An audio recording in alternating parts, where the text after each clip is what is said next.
they'll live to fight another day. It's been very tough for him this campaign. I think you mentioned one of the key things. I mentioned one before, which was the Conservative attacks on him that might have actually hurt the Conservatives because the NDP vote wasn't there and it all went over Liberal, or a good part of it. And the other part was when he made that deal with Trudeau, he just didn't have anything to say on the doorstep when people said, but why not vote Liberal? Because that's what he had been doing for 3 years. So it was, at the time, it was a tactical move that they thought was going to help them stick around for a while. Strategically, long-term, it turned out to be very costly for them, and we just saw the results tonight. I want to get to Kathleen Monk right now across this room, and obviously this party has to go through a period of soul-searching right now. Tom was mentioning earlier on that Valerie Plante, the Montreal mayor, is one of the names that's been put forward. Who else will the party look at? What other names are you hearing? Yeah, I'm sure there's lots of names that are going to come forward. But I think tonight, really, what we got to reflect on is that, just 10 years ago, Omar, our party, the New Democrats, were actually poised to possibly form government in 2015, and now we're down to what looks like 7 seats. It is remarkable. And yes, New Democrats still hold government in Manitoba and obviously in British Columbia and our official opposition in 4 other provinces. But this is going to cause some serious soul searching. And there's many questions, not just about do we want to be the conscience of Parliament or do we want to seek power? Or it's also why aren't we the party that people turn to, working people turn to when it comes to things like threats to the economy? We're facing incredible income inequality right now in our country. This is a moment where New Democrats should be able to seize more support and power. But as I said to you earlier, I think that New Democrat voters just lent their vote to Carney right now. And if he does not succeed in delivering for them and fighting back off Trump, they will take that vote back. And now New Democrats are going to have to take a lot of time to rebuild. And, the one thing about the courageous, I would say, decision of Mr. Singh tonight to resign right away, he is that happy warrior, is that he won't have to go to a leadership review. He won't face that. The party will begin with a process. And that process has to begin with thinking about what kind of a party we need to be. Because one thing that is clear to me is that Canadians do not want a two-party system. Many of the things that really form the values of Canadians are things that New Democrats have fought for in Parliament. So I expect this kind of, two-party race that we've seen in this to not be the future, and that Canadians will return back to New Democrats, but we have a lot of rebuilding to do before that happens. Scott, were you surprised that Jagmeet Singh made the announcement that he did tonight? No. This is a catastrophic, devastating campaign end result. There was no option available to him, and there was no dignified option other than to take it. And I thought he performed admirably. I'm so sorry, Scott. We got to interrupt you because Pierre Poilievre is actually just about to take to the podium to deliver his remarks. I believe any moment. I think he's walking into the Conservative headquarters, the room there as we speak. We don't have a final result, I should say, for his riding, where he still trails with 150 polls reporting the Liberal candidate, Bruce Fanjoy, by more than 2,000 votes at this time. Pierre Poilievre up there on stage alongside his wife. The two of them have been at basically every single campaign event at breakneck speed throughout the last 5 weeks. He is scheduled to take the microphone any moment now, but this story of his riding is certainly another fascinating one. Let's take a listen. Merci, chers Canadiens. Thank you, dear Canadians. Je vous aime aussi. I love you too. Thank you, thank you, thank you. It's with profound gratitude that I stand before you today at the moment of this historic election. Because only in Canada could the story that Anna and I bring to the stage be possible. Adopted son of school teachers and a Venezuelan refugee, stand on this stage in front of our proud country, offering ourselves up to serve for the future. After millions of people have shown up and marked their X, spoken their voice, and exercised their democratic rights. We could not be more proud. We could not be more grateful for the opportunity the Canadians have given us.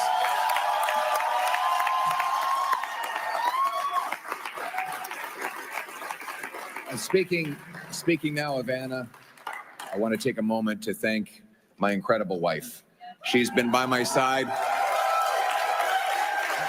She's my rock. I love and cherish you and our little ones more than you'll ever know. And I could not have done any of this without you. Thank you so much. I love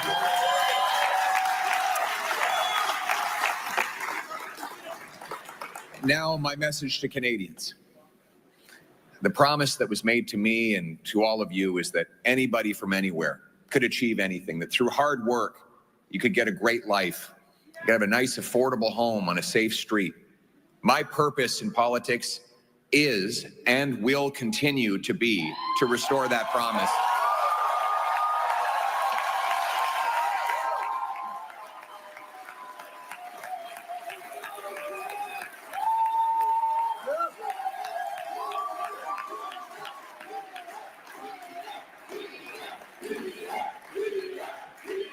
Thank you. To the candidates who ran under our banner as Conservatives, to the volunteers who knocked on the doors, made phone calls, put up lawn signs, rallied at our events, donated their hard-earned money to our cause, I thank you from the bottom of my heart. To the millions of people who voted for the Conservative Party and put their hopes and dreams in our vision, thank you. It will be an honor to continue to fight for you and to be a champion of your cause as we go forward.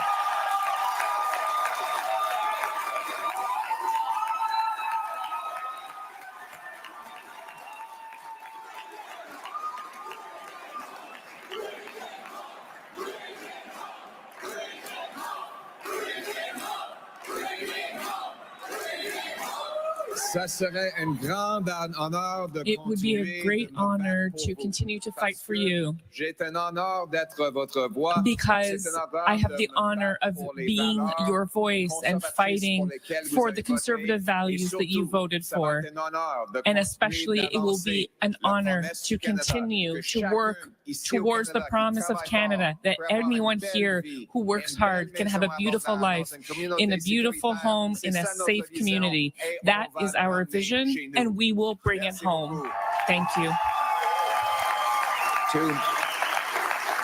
To my fellow Conservatives, we have much to celebrate tonight. We've gained well over 20 seats. We got the highest share of vote.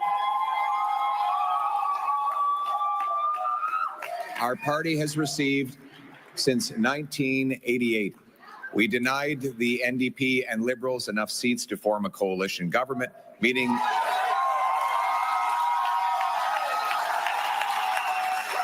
and we did all of this in a very difficult environment. That said, we are cognizant of the fact that we didn't quite get over the finish line yet.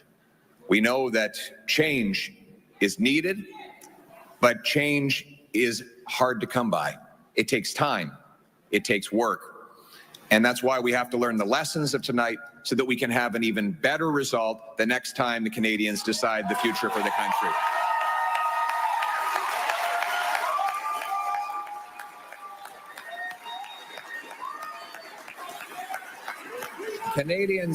Canadians have opted for a razor-thin minority government, a virtual tie in the vote count. So I would like to congratulate Prime Minister Carney on leading this minority government. We'll have plenty of opportunity to debate and disagree, but tonight we come together as Canadians. We will do our job. Yes, we will do our job to hold the government to account. But first, we congratulate people from all political backgrounds on participating in the democratic process. And as I said, while we will do our constitutional duty of holding government to account and proposing better alternatives, we will always put Canada first as we stare down tariffs and other irresponsible threats from President Trump. Conservatives will work with the Prime Minister and all parties with the common goal of defending Canada's interests and getting a new trade deal that puts these tariffs behind us while protecting our sovereignty and the Canadian people.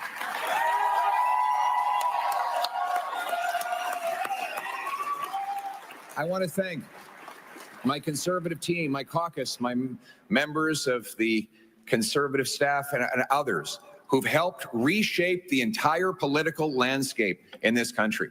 Conservatives have achieved major breakthroughs tonight. We brought in record support from blue-collar and unionized workers, youth, new Canadians. We gave voices to countless people across this country who've been left out and left behind for far too long. We won the big debates of our time on the carbon tax, on inflation, on housing, on the drug crisis, on crime. Conservatives have been leading the debate, and we will continue to put forward the best arguments to improve the lives of our people right across this country. But we will not stop there. Every single day, our Conservative caucus and I will be holding the government to account on behalf of the millions of Canadians who believed in the message of change. En tant que parti, as a party, we have expanded our support, and every day the Conservative caucus and myself will be working in Ottawa to bring the government to account. On behalf of the millions of Canadians who decided to vote for real change, I've had the honor of crisscrossing this country and speaking to the thousands of people who shared their concerns and worries and hopes with me. Hardworking people took precious time out of their day to tell me about their struggles, their pain, their fears, but also their hopes and dreams.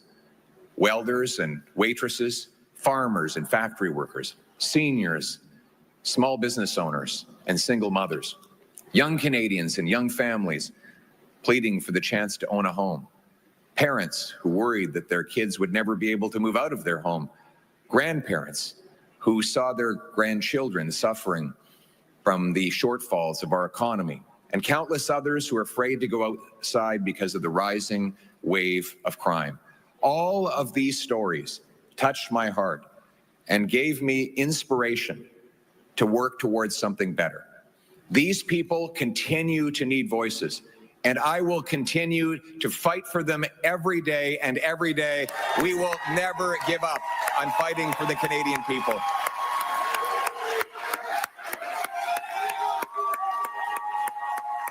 Thank you. We hear your stories. We will carry those stories with us into Parliament. We will not forget the people for whom we work and for whom we fight every day. Now, I know that some of you might be disappointed that change did not get over the finish line tonight. Change takes time. Most of all, it requires that we never give up, because our people and our country are worth fighting for.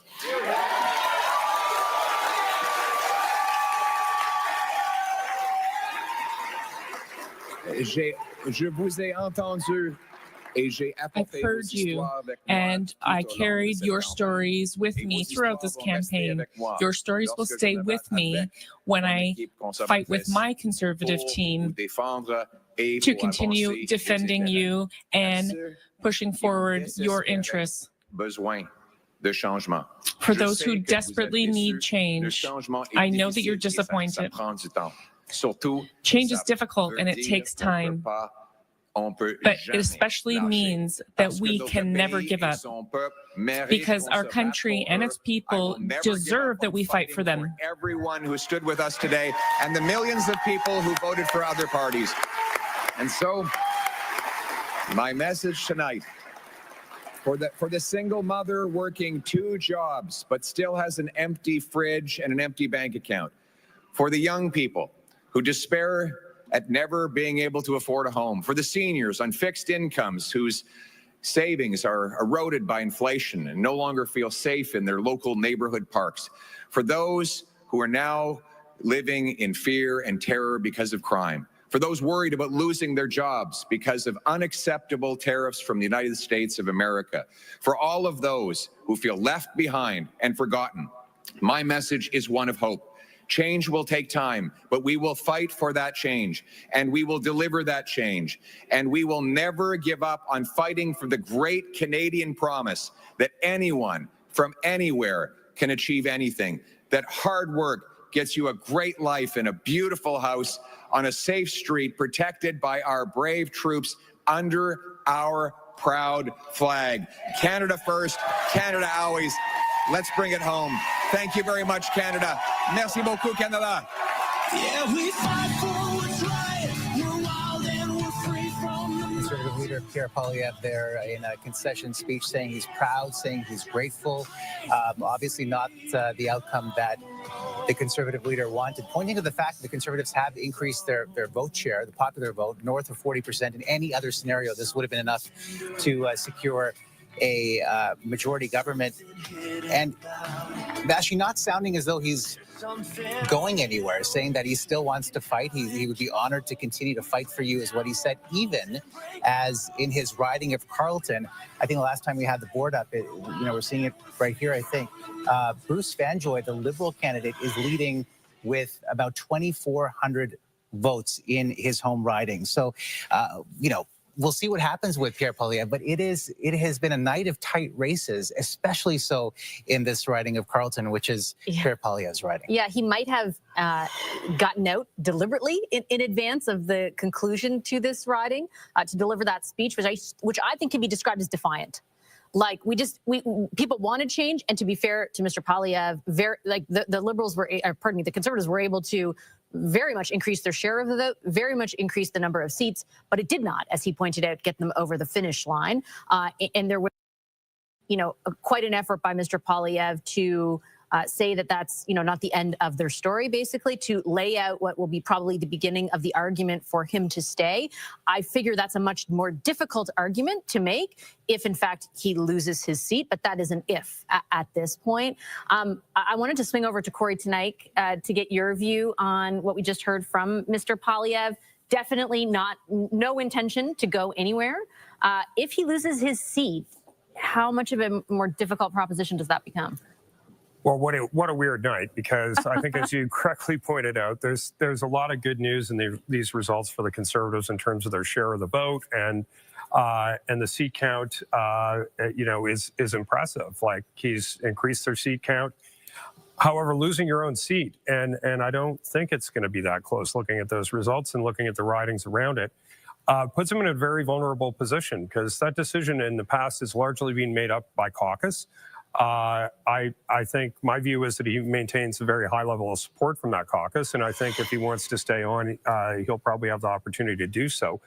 But it's more challenging to lead a caucus and lead your party from outside of Parliament. So I think if he does want to stay on, one of the first orders of business will be to find somebody to step down and give him an opportunity to run to rejoin the House. But I guess time will tell whether or not that happens. But I think looking at the results tonight, he's got a very strong position to stay on if he chooses to do so.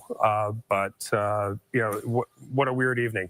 And speaking of weird, our decision desk has just handed us some numbers, which I find fascinating. I mean, all of us have just been, quite riveted by these numbers. And this, again, keep in mind, this is at where we are at this stage tonight. So, if there's any doubt that every vote counts, every vote matters, there are a couple of scenarios here. For the Conservatives to have won this election, not minority or majority, we're just talking about a plain win, they would have needed 2,700 more votes in 10 ridings. Not a lot of votes when you consider the millions of voters who are eligible across this country. For the Liberals to go from the position that they're in right now, a minority government, to a majority government, they would have needed 2,700 votes in 8 ridings. So this is an extremely close, it's thin. Amanda, I want to get to you because you've been waiting patiently, but I just want to get some quick thoughts from James and from Rana about what Pierre Poilievre had to say. I mean, defiant, strong. I think it's strategically good for him to get out before the results in his riding are there. But look, he's had a historically good outcome, right? I mean, over 40% of the vote, got a bigger percentage share of the vote than Stephen Harper ever got in any of the 5 campaigns that Stephen Harper contested. He has reshaped the Conservative Party into a party that is about sort of middle-class values and broadened the party in a lot of support. You look at the support that he got in suburban Canada. Came very close to picking up seats in Brampton. He won a seat in Burnaby that nobody ever imagined, but we lost some seats. We also lost some notable people, like the whip, Carolyn Finley in South Surrey. Looks like she lost her seat. We lost Peter Burrows. I mean, there's a lot of movement happening there. But he's been an extraordinarily successful leader of the Conservative Party. There's no question about that. But the efficiency of the vote and the margin, but look, by the time the next election campaign comes around, the New Democrats will have a different leader, so the dynamic on the left will be different. Who knows what will happen with the relationship with the United States? Mark Carney will have had some debris around his government that can be pointed to as sort of lack of having delivered effective results. And I think Pierre could stand, I think, very effectively and tall. I think Corey's right, though, that the Conservative Party, we're a fragile party. We're a broad coalition of disparate interests, of people who come from different parts of the country, of different expectations. And I think there will be a lot of soul searching about what fell short tonight and whether or not it can be repaired and how it can be repaired. So I think the humility part of his leadership, and tonight it was good for him to come out and to present as strong and highlight the successes on a high level so that people feel good about what was achieved. The going through the shortcomings will be a long and stressful process for sure. And I think the humility can come from that, from Pierre, and he can talk about what he fixed and what he can fix and what he can learn about a pathway forward. But no, it's a painful night, but Pierre has a lot to be proud of in terms of where he brought this party. And those who say, by the way, and I think this is important to point out, those who say he blew a 20-point lead, he did not. He would have beaten Justin Trudeau by 20 points. Mark Carney is a different opponent. The dynamic was entirely different. It's true Donald Trump was elected president in November, but he didn't start musing about a 51st state and attacking Canada with the tariffs. That didn't come until this year.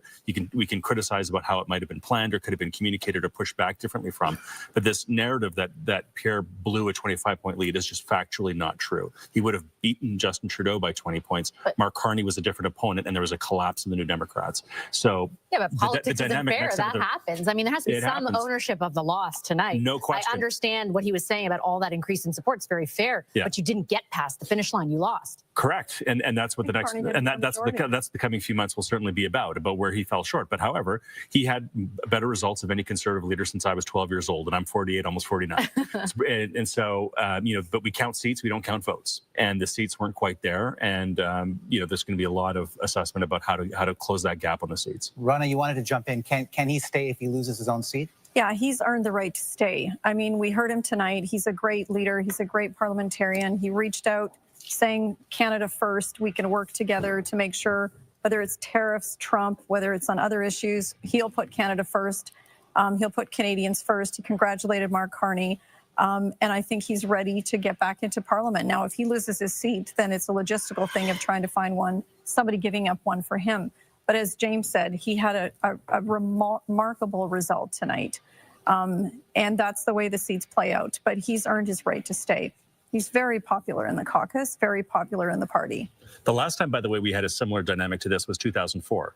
Stephen Harper, in his first campaign in 2004, we fell short. We thought we might beat the Liberals in 2004. Scott Reid remembers that campaign very well. We thought we might win that campaign, but we fell short. Stephen Harper, his leadership, he very quickly came out like this on election night and was very proud of the accomplishments that we had at that time, which was coming together and creating the Conservative Party to compete on a national basis. The dynamic of the fact that it was a minority parliament, at that time in 2004, the first minority parliament that we'd seen since 1980s, we weren't quite familiar with them. And the fragility of that minority parliament allowed Stephen Harper to very quickly get the caucus rallied back together. The relative fragility of this minority parliament and the closeness of seats might be one of those things that Pierre can point to and say, look, let me tell you what I learned from this campaign. Let me talk about our successes. Let me talk about why we fell short. But let's keep in mind, we have a narrow gap between this and when the next election may come. It may come at any time. I'm an experienced leader, and let me tell you how I'm going to close this gap so we can be successful next time. So this is the parallel historically could well be the 2004 loss of Stephen Harper. I just want to do a slight pivot and go to our CTV's chief financial correspondent, Amanda Lang. I mean, if you're part of the business community in Canada, you're watching the result tonight, you know that it's a minority government situation, a liberal minority government situation. What are you thinking? I mean, does Donald Trump see this scenario as a weakness? And if you're part of the business community, how are you interpreting today? Well, I will say this. The business community isn't a monolith, so they don't all vote as a bloc. They will vote Liberal, they will vote NDP, they'll vote Conservative, they'll vote Green. They do not like this result. As a monolith, I will say that. The business community and a lot of Canadians will feel this is an unstable result. But for businesses, and by that I don't just mean giant corporations, I mean mom and pop shops that have been frozen in place because of the tariff situation, including things like that $800 de minimis that hangs over us, that will crush small businesses. this is a bad outcome. And the fact that we're talking now about the potential that, we've lost one political leader and maybe the party status altogether, we won't know the results when we go to bed tonight. These seats are still shaking out. And yes, the uncertainty of, do we have a coalition? Can the Liberals and the Conservatives come together? Because there's no other math that is going to make sense for a fight against Donald Trump. So it's uncertainty on top of uncertainty. It's the compound factor. And by the way, that's all overlaid over the fact that we have challenges in this country economically that we didn't talk enough about in this election because it was sort of clouded by what's happening with Donald Trump and a trade war. And they are bigger and more important than that trade war. They'll last longer. We need to solve them. We all know what they are. It's not just housing affordability. It's growth. It's job creation. It's what do we want our future to look like? What will the jobs be? Productivity. Yes, I know, boring, but it's true. Those are still with us, and we need to solve them. I just wanted to jump in and bring over Scott Reid. The numbers keep edging up for the Liberals. It's a very big minority. They're not far from 172. The finding of dance partners might not be as challenging as it looked 2 hours ago. Yeah, I wouldn't be surprised if it narrows even more when we see all the advanced polls come in various ridings and so forth. This is definitely a solid minority. And that will give Carney as Prime Minister the flexibility in Parliament to figure out on a vote-by-vote basis who he collaborates with. There is no chance in God's green heavens that he is going to pursue a pact with the remaining NDP members. I mean, if one lesson can be withdrawn from the past Parliament, it is that might not be the recipe for electoral success. So I don't think that that's going to be followed. I want to say something about Poilievre, though, because it was a set of fascinating choices that he made this evening. Right? First of all, he gave a victory speech, which, we're going to say, well, maybe that was wise. But if you were looking to see whether in this Parliament confronted by this crisis coming from Donald Trump, we were going to see any opportunity for collaboration between the Conservatives and the Liberals, you sure didn't see it in those remarks. He gave his stump speech and declared victory tonight. In loss, he declared victory, and he dedicated himself, just as James said, to the idea that it is just victory slightly delayed. We will just carry on, which signals that he will look for the first opportunity to defeat the government and to get himself elected as Prime Minister. And so all this talk of collaborative, that's about as collaborative as a bandsaw. That's not going to happen. He's not going to be collaborative. There's no indication of that. Second of all, he got out ahead of his riding, which makes sense. But it means that he obviously fears that he will lose his riding. And I agree with everyone here who said that he's going to have the hand to maintain his position, even if he loses his riding. But let's not pretend that that's a strong leader. That is a very weakened position. He then has to find a seat. He has to then defend the fact that he wasn't able to beat a novice who took over a party that was in disrepair.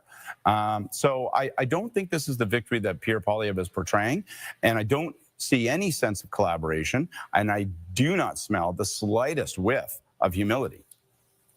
I guess if you're only like 1% away or less than 1% away, though, from the popular vote, I understand what Scott's saying, but you do understand also how Poilievre and his party would feel like they're so close. Maybe it is just another election like in 2006, for example, or 2011, that kind of thing, right? I guess Scott's point is well taken, but if you're a point away from the Liberals. If the national imperative is let's deal with Trump, but he's declaring that his imperative is to get elected as Prime Minister as soon as possible. Let's get 2004 and 2006 moving right now. That is not in concert with Canadians who want to see this. Forgive me. We've just got Diana Carney taking to the stage right now. Let's listen in. Bonsoir Canada, et merci pour votre vote. Hello, Canada, and thank you for your vote. I'm so grateful to you. Thank you for supporting your Liberal candidates. And thank you for choosing my husband's vision of a positive, unified, and above all, a strong country.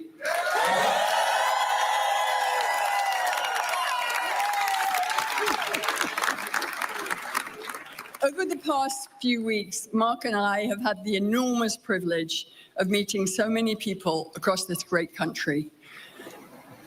Everywhere we've visited, we've been energized by the passion, the commitment, and the kindness and belief that we have encountered. not to mention the beauty and diversity of this amazing country. As we've traced a path from winter into spring,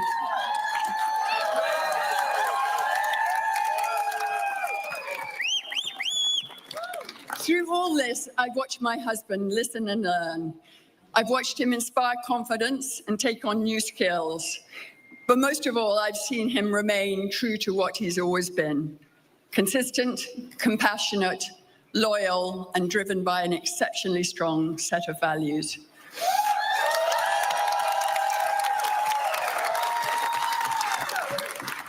He's thoughtful, respectful, and honest. And I think and hope that you now have come to appreciate that alongside his capacity for dealing with the most serious of matters, he has a great mind for trivia, a wicked sense of humor, and a wonderful smile. He's been that way since our very first date, back when we were young grad students, when we went to that dinner, and he said to me, he stopped the conversation and he said to me, "I want you to know I'm committed to move back to Canada and to work in the public service." So here we are.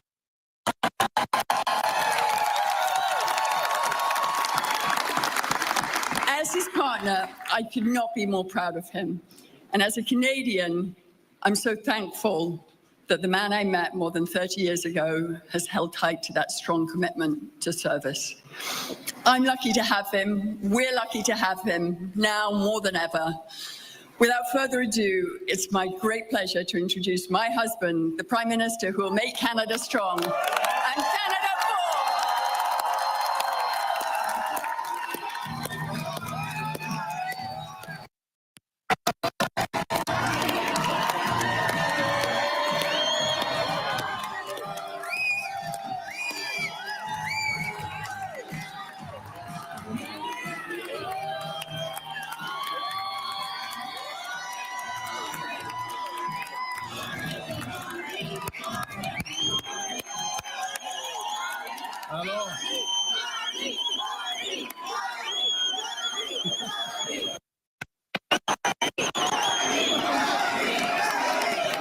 That is Nepean. That is the spirit.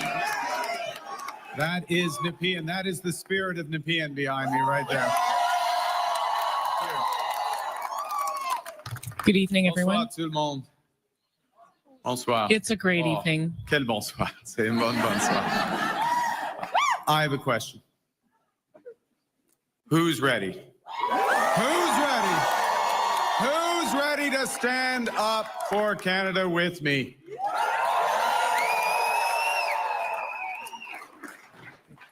And who's ready? Who's ready to build Canada strong? Okay, we got that settled. That's good. Avant de commencer, je voudrais Before féliciter beginning, les autres chefs de parti I'd like to congratulate the leaders of the other parties et de tout le travail for their qu'ils ont fait. campaigns and for all their Je hard les work. remercie pour leur service envers le Canada. I thank them for their Maintenant, service to dans le Canada futur. now and in the future. I want to thank the leaders of the other parties. I want to salute the contribution of Jagmeet Singh.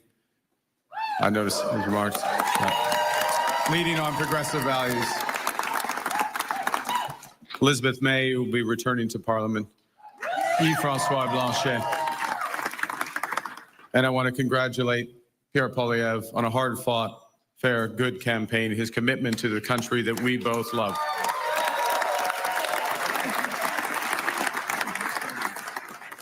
They all have many, many more contributions to our land. Thank you, Diana. Thank you, Diana, for your work on this campaign. Thank you, Diana, for the commitment and compassion you bring to everything that you do. Tonight simply would not have been possible without you and without the support of our 4 children who inspire me to service every single day.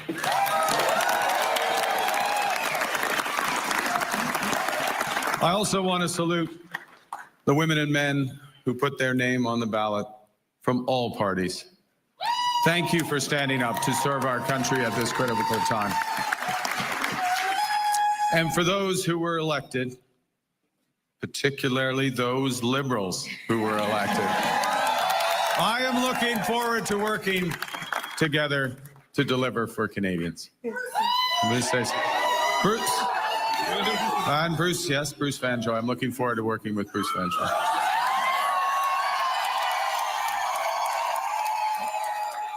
Fantastic. He will be a great MP.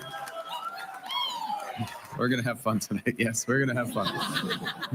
Bien sûr. Je tiens à remercier les milliers de bénévoles. I would like to thank the thousands of volunteers this evening here and across the country who gave their time, knocked on doors, made phone calls, and talked with their neighbors and members of their community. And they did this to give us a strong government. You know, I chose to enter politics because I felt we needed big changes in this country. But big changes guided by strong Canadian values. Values that I learned at the dinner table from my parents, Bob and Verley, and from my siblings. I appreciate this more in retrospect from my siblings. My siblings, Brenda, Sean, and Brian. Values that I learned on the ice from my coaches. Values that have been reinforced as I've met with Canadians across this great country. And those include three values that I want to highlight this evening. Humility. It's Canada after all. Ambition. It's Canada after all. And unity. It's Canada.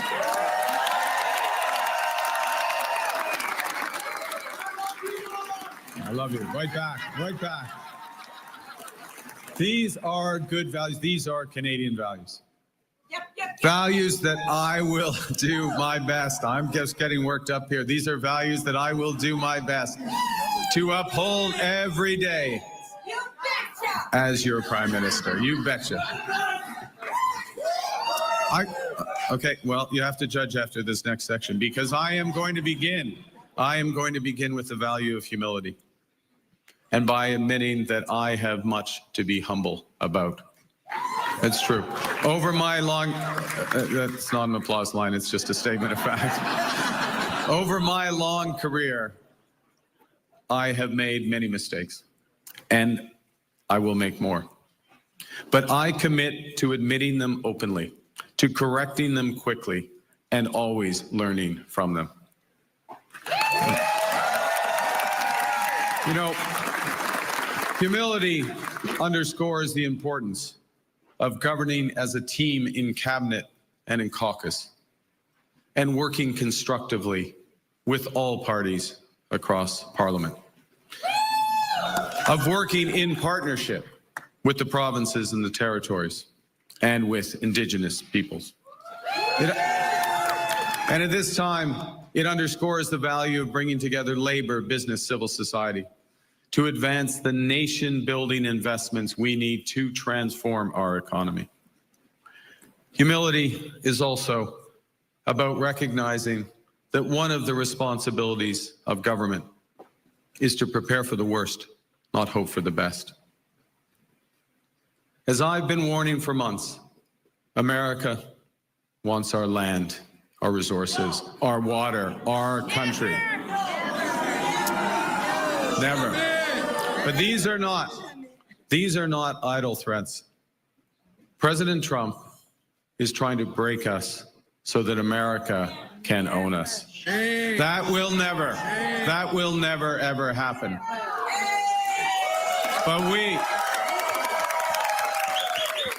But we also must recognize the reality that our world has fundamentally changed. There's also, for me, as I stand before you this evening, humility in recognizing that, well, many have chosen to place your trust in me, trust in the Liberal Party. Millions of our fellow citizens preferred a different outcome. And my message to every Canadian is this: no matter where you live, no matter what language you speak, no matter how you voted, I will always do my best to represent everyone who calls Canada home.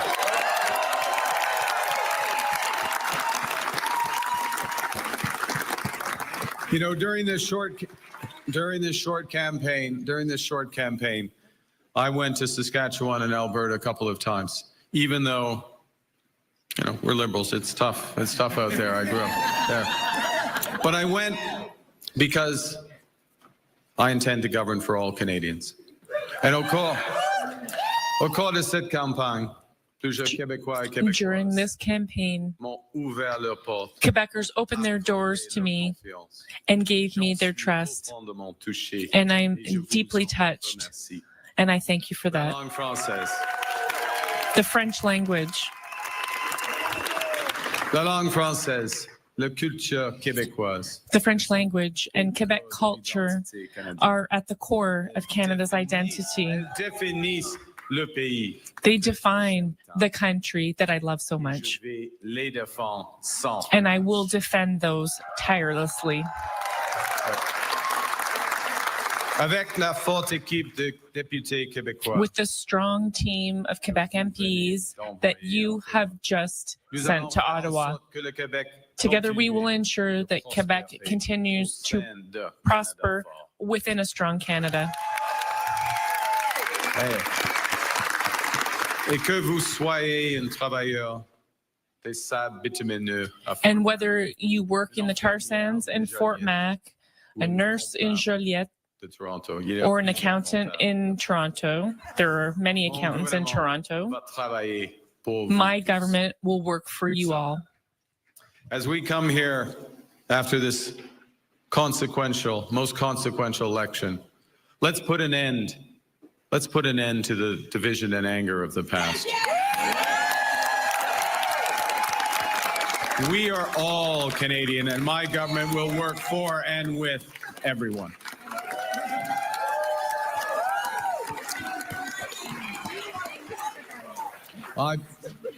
I began with humility, but Canadians are ambitious. And now, more than ever, it is a time for ambition. It is a time to be bold, to meet this crisis with overwhelming positive force of a united Canada. Because we are going to build, baby, build.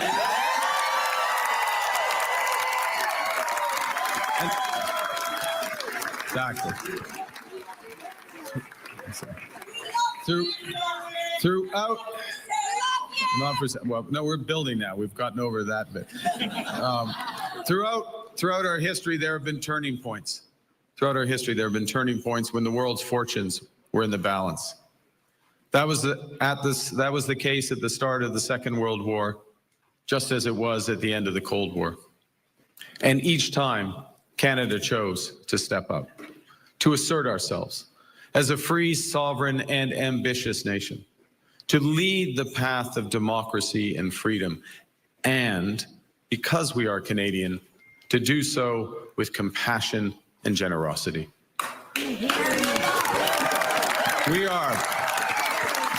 We are once again at one of those hinge moments of history.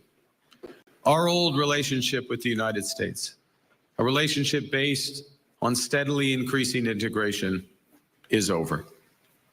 The system of open global trade anchored by the United States, a system that Canada has relied on since the Second World War, a system that, while not perfect, has helped deliver prosperity for a country for decades, is over. These are tragedies, but it's also our new reality. We are over the shock of the American betrayal, but we should never forget the lessons. But you're going to take us forward. We have to look out for ourselves. And above all, we have to take care of each other. Yeah.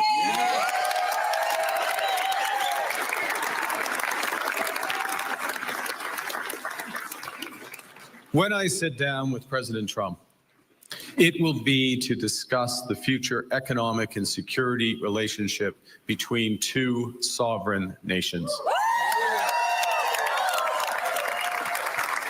And it will be with our full knowledge that we have many, many other options than the United States to build prosperity for all Canadians.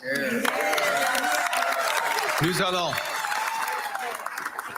allons renforcer nos relations We avec will strengthen our relationships with reliable partners in Europe, Asia, and elsewhere. ne veulent plus jouer And if the United States no longer wants to play dans l'économie mondiale, a top role in the world economy, Canada will do so. Nous sommes maîtres chez nous. We are masters of our own home. Bâtir des millions de logements. We will build thousands of homes, an energy superpower, a good career in the specialized trades, and a single Canadian economy, not 13. Because this is Canada and we decide what happens here.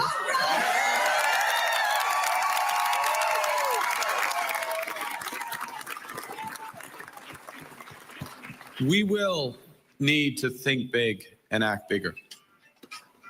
Your phone's ringing. Sorry, it's just okay. All right. Just hang on. It's okay? Yeah. It might be important. We will need to do things previously thought impossible at speeds we haven't seen in generations. It's time to build twice as many homes every year with an entirely new housing industry using Canadian technology, Canadian skilled workers, Canadian lumber.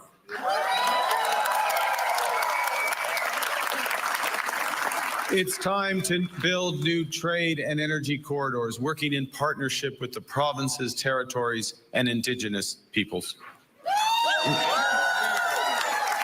It's time to build hundreds of thousands of not just good jobs, but good careers in the skilled trades.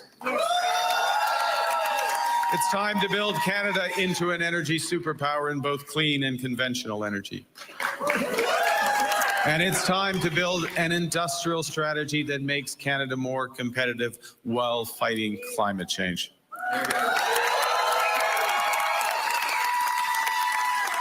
We will build one Canadian economy, not 13, with a government committed to free trade in Canada by Canada Day.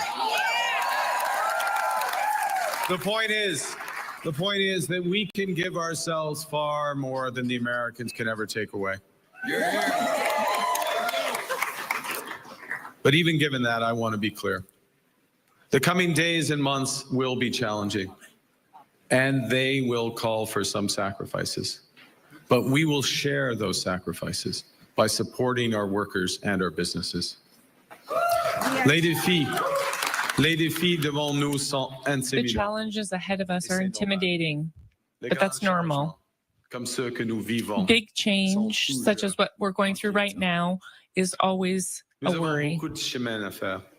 We have a lot of work to do, J'ai confiance. but I'm confident. J'ai confiance. I have confidence in you. I have confidence in Canada. Because Canada is more than a nation. We are and we always will be a confederation, a sacred set of ideas and ideals built on practical foundations. That we know we're not always perfect, but we always strive to be good. We do things because they're right, not because they're easy. That we see kindness as a virtue, not as a weakness. Most importantly, we know that our strength lies in our resolve to work together as a country. It relies on our unity. You know, on the second day of this campaign, I went to Gander, where on 9/11, they welcomed thousands of passengers into their homes without question or hesitation. I sat down with two of the many heroes of the time, Diane Davis and Beulah Cooper.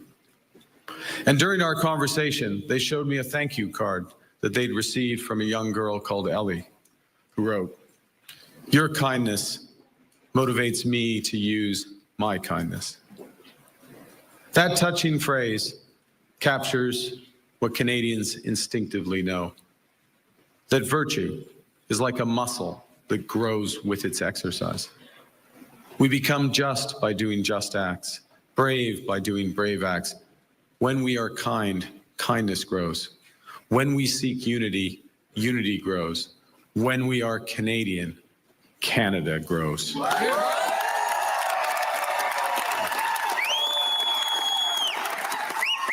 And united over our history, we have done hard, seemingly impossible things. United, we have built one nation in harsh conditions, despite a sometimes hostile neighbor. Yes, they have form on this, the Americans. United, we have confronted our own past with Indigenous peoples. Unis, nous avons bâti un pays qui United, rassemble we les have langues, built a les country cultures et les that croyances brings différentes. together languages, cultures, and Nous avons beliefs that are all bâti des different. institutions culturelles United, we have essentielles, built comme essential CBC, cultural Radio-Canada. institutions such as CBC Radio-Canada. United, we have created universal public health care. And now, in the face of this crisis, united, we are buying Canadian. We are exploring everything this country has to offer. We are supporting our friends and neighbors in the crosshairs of President Trump through a crisis that we did not create. United, we will win this trade war and build the strongest economy in the G7, an economy that works for everyone.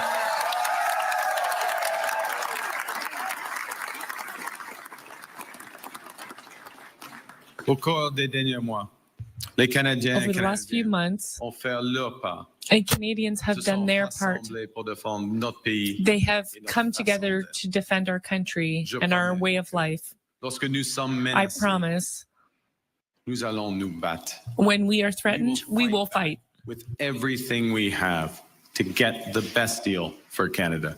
We will protect our workers and businesses, and above all, we will build an independent future for our great country.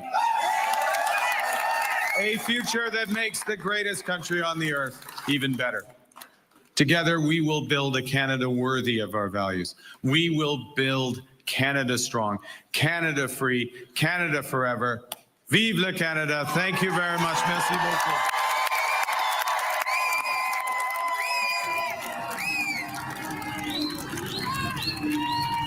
Mark Carney in Nepean at the headquarters there, and really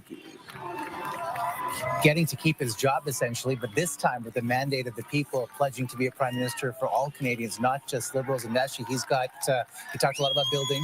He's obviously got to build bridges with members of the other parties now, especially in a minority situation, and also has to build bridges with Donald Trump.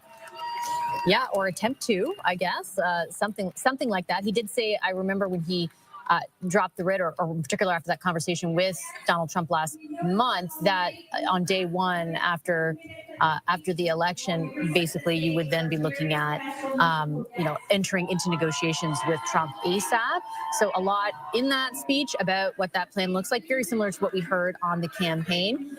Let's go to Heather Butts, who has some more details on how these seats are kind of rolling out right now. Vashti, thank you so much. We're going to look at those seats right across the country. An incredible night there for the Liberal leader, Mark Carney. There he is. Just a great experience for him, and accepting that congratulations from people at his campaign office there at his celebration party. I'm joined by our pollster, Nick Nanos. Nick, an incredible night for this party, Wow. an incredible night for the Conservatives, really, with their voter turnout as well. So let's talk about, you know what, Nick, I'm sorry. We're actually going to throw to Geneviève. She's on the floor there with Mark Carney. Right on. Great group of MPs coming with a commitment to work for our great country. And we will get to it right away. Thank you very much.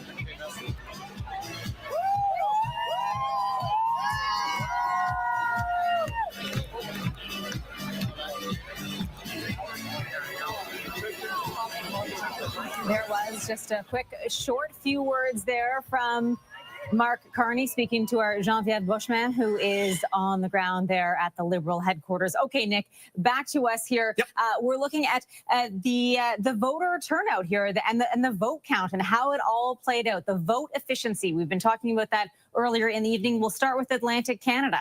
Yeah, you can see, Heather, the thing is Atlantic Canada is usually good for the Liberals. They actually did quite well. You can see leading and elected in 25 seats. But, the thing is that when we look at the vote efficiency, the Liberals were punching above their weight. You know, only 55% of the vote yielded almost 8 out of every 10 seats, while the Conservatives were not as efficient on that front. All right, Nick, let's move across to Quebec. We've been talking about this all evening to see how it would play out between the Bloc Québécois and the Liberals. Yeah, you know, the thing is that when you look at the numbers, especially in terms of the seats, you can see the Bloc dropping and the Liberals doing actually quite well. But, you know, when you crunch the numbers on the vote efficiency, check this out. You know, the Bloc basically a pace in terms of converting to seats. The Conservatives in this particular case, inefficient, only getting 14% of the seats, even though they had 1/4 of all the votes cast in Quebec. All right, let's continue west, and we're going to head into Ontario now.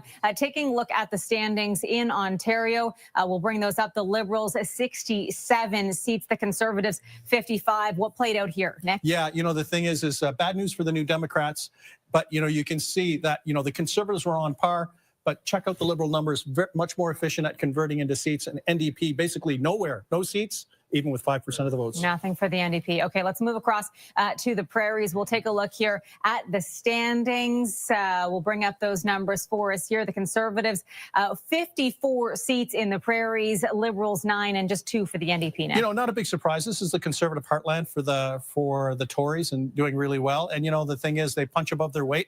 Electorally, you know, getting 60% of the vote, but 83% of the seats. Not as efficient for the Liberals or the New Democrats. Okay, and let's head to BC now. And a huge story here with the NDP not claiming as many seats as they had hoped in that province, for sure. The Conservatives claiming 19 seats, and 20, and the Liberals 19. Yeah, you know, in the polling, it was a toss-up in British Columbia, and the seats have kind of borne that out. And, you know, the thing is, you can see generally, with the exception of the NDP, who underperformed, the Conservatives and the Liberals did a good job at converting votes into seats. All right, we'll take a look now at the national numbers here for the voter efficiency. You can see right across the country now. We'll just wait for those to come up here. The leading and elected seats there, Liberals 166. And taking a look at our vote value here, Nick. Yeah. Actually, what it speaks to is the fact that the two frontrunners did a pretty good job at converting their votes into seats, as does the Bloc.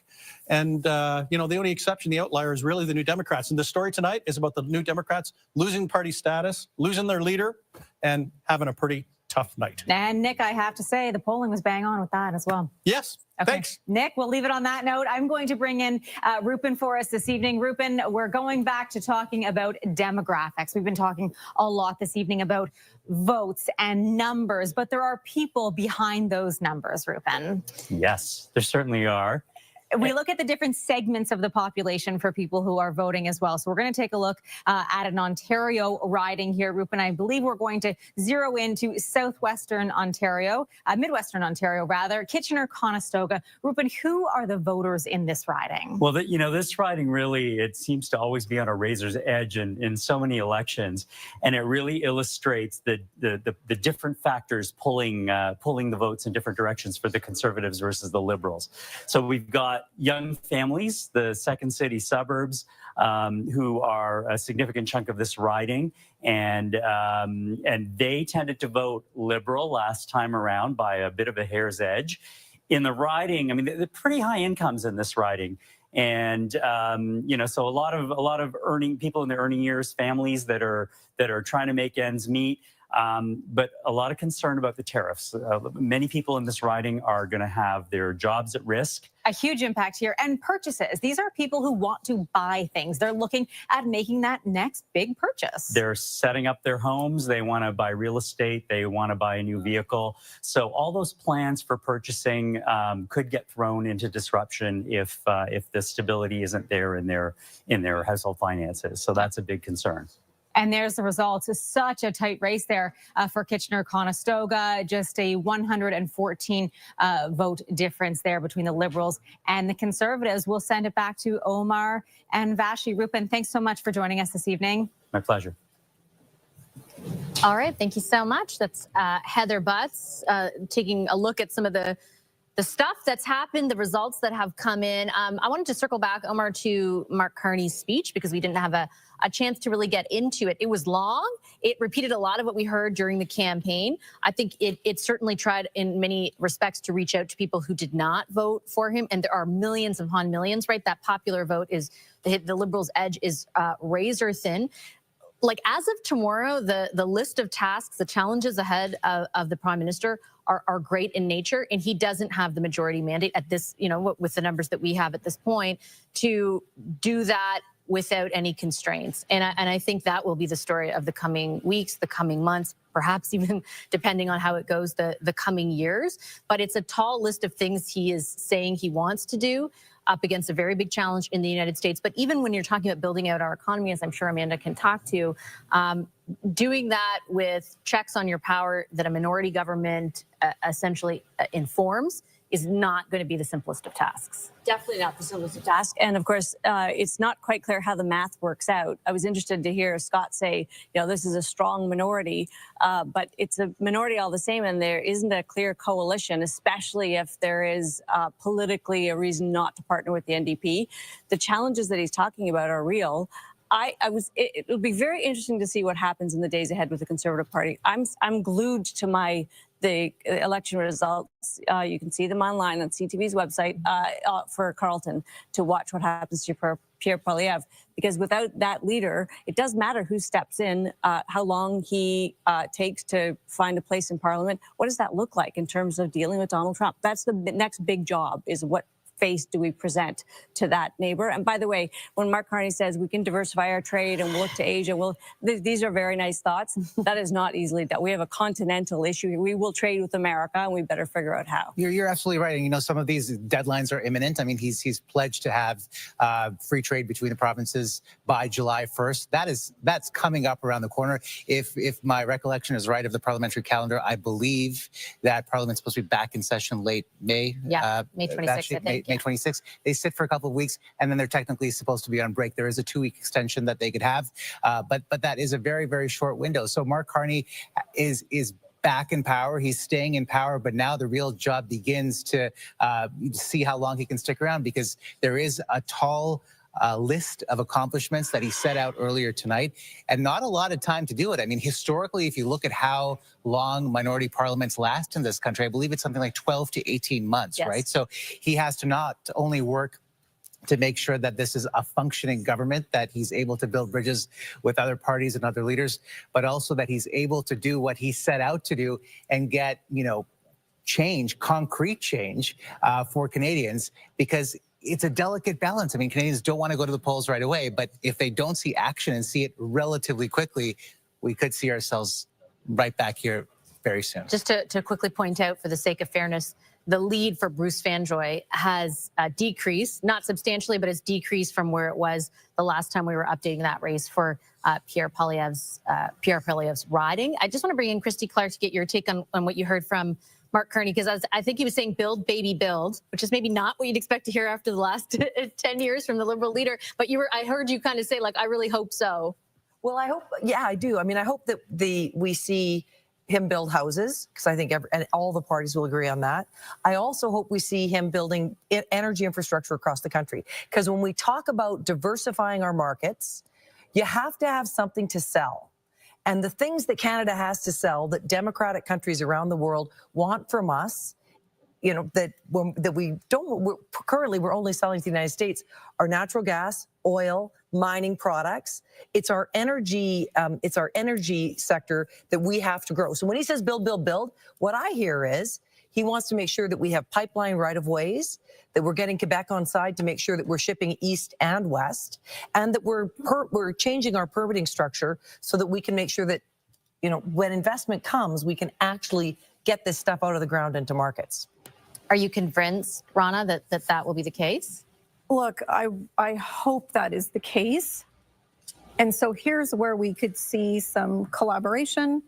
And currently his platform is not one, unwilling to get rid of Bill C-69, unwilling to get rid of the emissions cap, which producers have said if there's an emissions cap, we're not interested in building a pipeline, and we need the producers to be on side. So there's a bunch of things that have to happen for the private sector to even be interested in investing in energy infrastructure. And we can't expect the government to pay for all the pipelines. We need private capital. And right now, that's not going to happen with the current policy framework that Mark Carney has. But if he's serious about it, you know, let's get him and Poilievre together and let's talk seriously about what does that regulatory environment need to look like to attract private investment and to actually get pipelines built.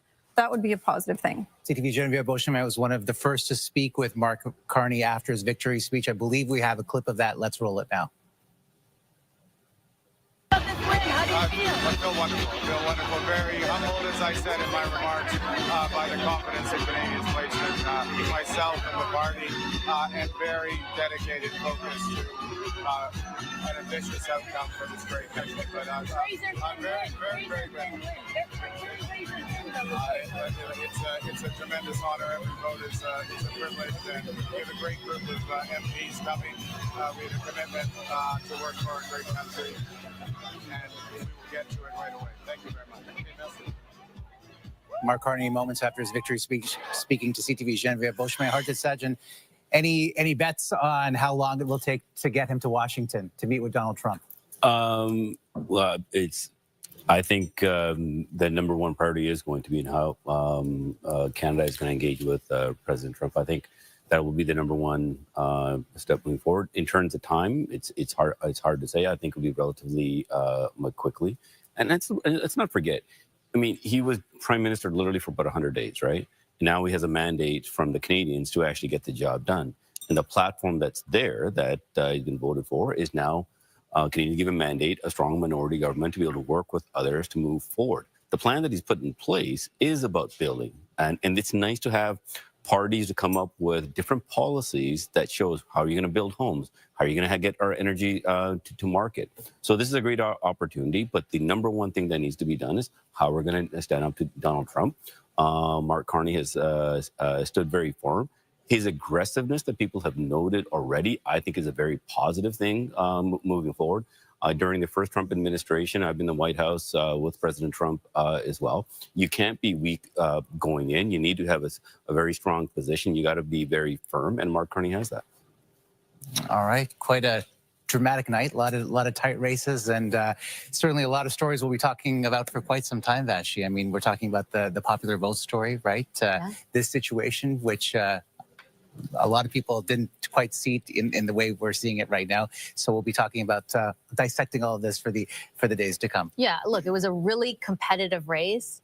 I think James's point earlier about how it may appear like we're a very divided nation, but really it was a lot of engaged people who coalesced around two parties that were providing sometimes competing, sometimes similar visions for how to move forward in the face of such an extreme external threat. It is not necessarily a bad thing. I think it may be unique to this election, depending on how things go with Donald Trump and the resurgence, if possible, in the future of the NDP, but also the end of the road for someone like Jagmeet Singh tonight, making that announcement on our watch that he is going to resign until there is an interim leader selected. All eyes on what happens in Pierre Poilievre's riding, and then how does Mark Carney govern as prime minister in a minority government? And so in many ways, we're ending this night with the same questions as when we started. I mean, what happens with the future of this country? It's actually true, yeah. What happens with the future of the NDP? What happens with the future of the Conservatives with that race in Carleton that we're all watching very closely? And as you rightly pointed out, that spread there is narrowing between Bruce Van Joy and Pierre Poilievre, but certainly things narrowing there. Can't thank you enough for watching our coverage of election night 2025. Thank you to all our panelists, and of course to Vashi for joining us for the past few hours. And if you're in British Columbia, a special edition. Get the right mattress for